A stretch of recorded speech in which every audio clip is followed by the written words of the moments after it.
Macam mana Brunei boleh terbelah dua? Semuanya bermula pada tahun 1880-an.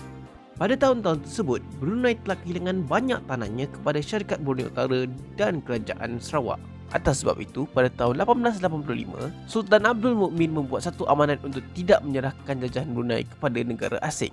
Walaupun Sultan Brunei yang berikutnya menjaga amanat untuk tidak serahkan mana-mana jajahannya, baginda menghadapi masalah dalam mengekalkan kesetiaan jajahan baginda.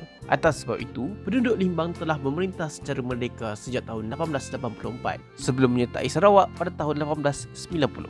Walau bagaimanapun, Sultan Hashim membantah penyerapan Raja Charles. Baginda menyatakan yang Limbang merupakan wilayah Brunei dan baginda memegang amanat untuk tidak menyerahkan jajahannya.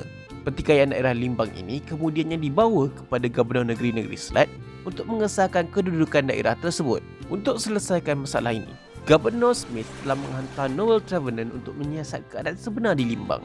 Hasil siasatan beliau mendapati 13 penghulu Limbang bersetuju untuk menyertai Sarawak, manakala 2 tidak bersetuju dan 1 berkecuali. Namun, keputusan tersebut dibantah kerana Trevenant hanya mengambil kira 15 daripada 33 penghulu Limbang dan kesemua 15 penghulu tersebut merupakan etnik Bisaya.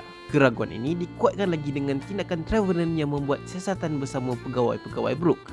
Namun demikian, pihak British tidak mengindahkan bantahan tersebut dan mengiktiraf Limbang sebagai sebahagian daripada Sarawak. Sebagai ganti kepada Limbang, Charles Brooke bersetuju untuk membayar 6,000 setahun kepada Sultan Hashim. Sultan Hashim pula tetap tidak mengiktiraf keputusan tersebut dan tidak menerima duit Brooke sehinggalah baginda mangkat pada tahun 1906.